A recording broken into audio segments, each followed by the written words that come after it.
सत्संग मोक्ष की धारा, कोई समझे राम का प्यारा।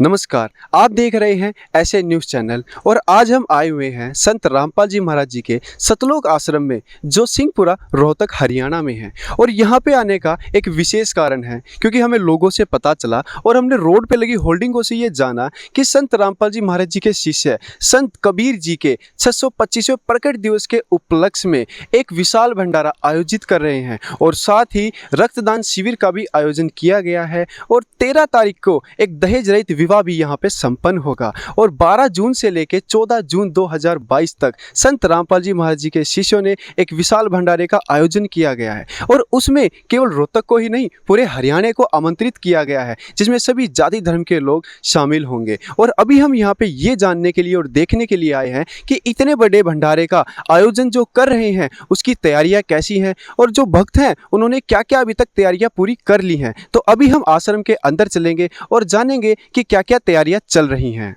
अभी हमने आश्रम के अंदर प्रवेश कर लिया है और मेरे ठीक पीछे जूता घर है। जो भी श्रद्धालुजन आश्रम में आते हैं वो सबसे पहले आके यहाँ पे अपने जूते चप्पल जमा करवाते हैं और उनको टोकन नंबर दे दिया जाता है, जिससे कि उनके जूते चप्पल गुम ना हो और उनको आसानी से मिल जाएं। क्योंकि इतनी बड़ी भीड़ में किसी के भी सामान या कुछ भी गुम हो सकता है, तो इसके लिए भी नियम है। और मेरे ठीक पीछे यहाँ पे प्रणाम स्थल है। आप जैसे देख भी रहे हैं, माताएं बहनें या कोई भी भगत भाई यहाँ पे आता है तो वो आके अपने गुरु जी के चरणों में पहले प्रणाम करता है, उसके बाद ही वो आश्रम के अंदर एंट्री लेता है। और आप तैयारियां भी देख रहे हैं, जो भगत भाई हैं वो कबीर प्रकट दिवस की तैयारियां जोरों शोरों से कर रहे हैं और ये तैयारियां काफ़ी लंबे समय से चल रही हैं। और सभी भगत भाई कबीर प्रकट दिवस को एक बहुत बड़ा त्यौहार मनाने में जुटे हुए हैं। और मेरे ठीक सामने पुस्तकालय भी है, जहाँ पे संत रामपाल जी महाराज जी की अनेकों तस्वीरें लगी हुई हैं और काफ़ी बड़ी बड़ी तस्वीरें हैं और किताबें भी रखी हुई हैं। और जो भी भक्त आत्माएं आश्रम में आती हैं उनको गुरुजी से रिलेटेड उनकी जो लिखित पुस्तकें हैं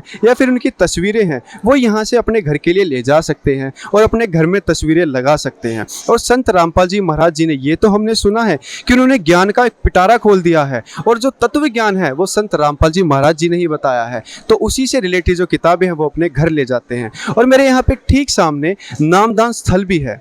नामदान स्थल पे हमने जब भक्तों से पूछा तो भक्तों ने बताया कि संत रामपाल जी महाराज जो नाम दीक्षा देते हैं, जो सत भक्ति देते हैं, उसी से ही जीव का कल्याण होता है और उसको मोक्ष प्राप्ति होती है। क्योंकि ये तो हमने जाना है कि पूरे विश्व में, पूरे भारत में अनेकों धर्म गुरु हैं, लेकिन ये निर्णय करना कि कौन सा गुरु सच्चा है और कौन सा झूठा, उसके लिए ये जानने के लिए केवल जगत गुरु तत्वदर्शी संत रामपाल जी महाराज जी के सत्संग सुनने होंगे और ये मिलान करना होगा कि जो हमारे वेद हैं, जो हमारे पुराण हैं, उनसे मिलता जुलता ज्ञान और सच्चाई किसने बताई है, संत रामपाल जी महाराज जी ने या किसी और गुरु ने।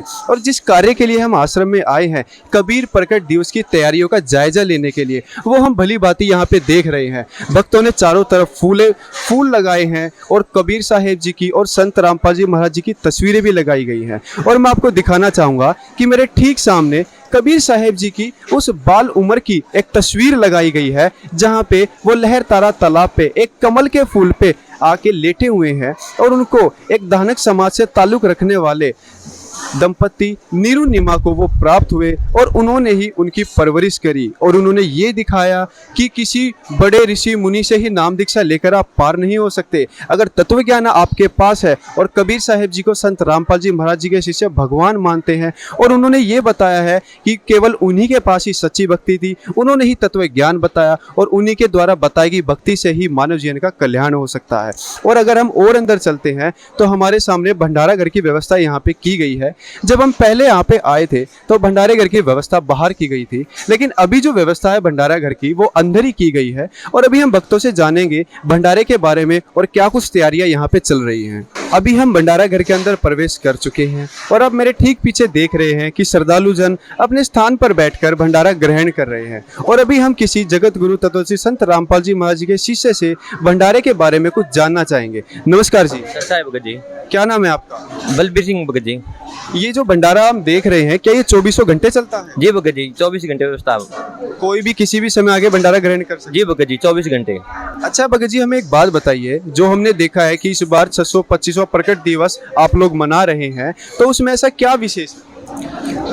इसमें विशेष ये है कि अब संत रामपाल जी महाराज के परम संत रामपाल जी महाराज के शिष्यों की संख्या बहुत ही ज़्यादा हो गई है।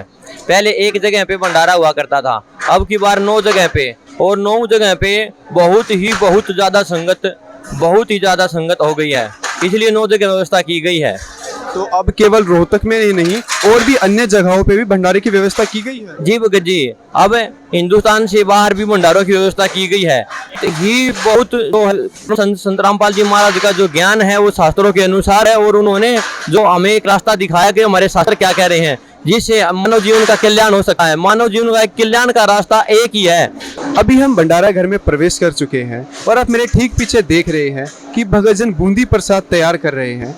और जब हमारे बार यहाँ पर आते हैं तो देखते हैं कि बूंदी प्रसाद तैयार किया जाता है, लेकिन इस बार काफ़ी पहले तैयार किया जा रहा है, क्योंकि हमने होल्डिंग्स में देखा है कि पूरे हरियाणा को और काफ़ी अन्य स्टेट से भी लोग यहाँ पे आएंगे और उन सभी के लिए जो तैयारियां है वो पहले ही करनी पड़ेंगी। और अभी हम यहाँ पे एक भगत से जानेंगे कि क्या क्या अन्य विशेष बातें हैं इस भंडारे की। नमस्कार जी। सत साहब जी।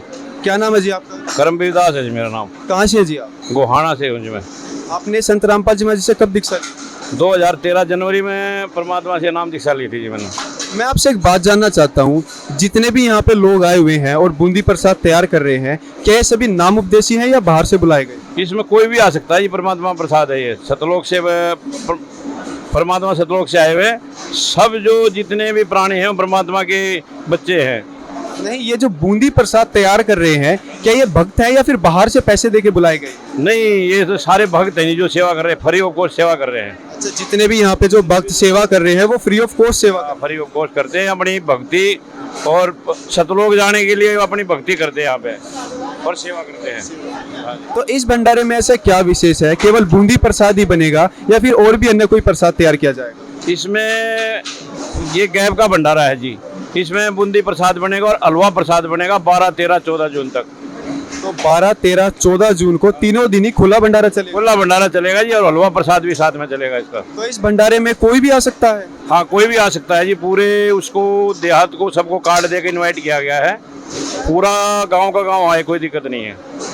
ये काफ़ी अच्छी चीज़ लगी, क्योंकि हमने होल्डिंग्स भी देखी थी, वहाँ पे भी लिखा हुआ था कि खुला भंडारा गैब का, और सभी को, पूरे हरियाणा को और जो अन्य राज्य हैं उनको भी इनवाइट किया गया है, आमंत्रित किया गया है। और ये बात हम केवल संत रामपाल जी महाराज जी के शिष्यों द्वारा जो ये आयोजन किया जाता है इसी में देख सकते हैं कि हर एक चीज़ बिल्कुल नियम मर्यादा से और बिल्कुल अच्छे तरीके से ये अपने गुरु की मर्यादा में रहकर, और जो भक्तों का प्यार प्रेम है, आपस में जो सहयोग है, उसके कारण ही जो ये विशाल भंडारा है ये सफल हो पाता है। वरना हमने काफ़ी अन्य जगहों पर ये देखा है कि बड़े बड़े भंडारे कई बार कुछ ना कुछ ऐसी विपदा आपदा आ जाती है जिससे कि वो संपूर्ण नहीं हो पाते हैं, लेकिन केवल संत रामपाल जी महाराज जी का ही ऐसा भंडारा है जो हर बार संपन्न बड़े ही अच्छे तरीके से होता है। और यहाँ पे भक्तों में हम इतना प्यार प्रेम देखते हैं कि ये सभी एक दूसरे का सहयोग करते हैं और कड़ी से कड़ी जोड़ कर चलते हैं। और अभी मैं अंदर आपको दिखाता हूँ कि बूंदी प्रसाद जहाँ पे रखा जा रहा है, वहाँ पे तो आपने देखा कि बूंदी प्रसाद तैयार किया जा रहा है,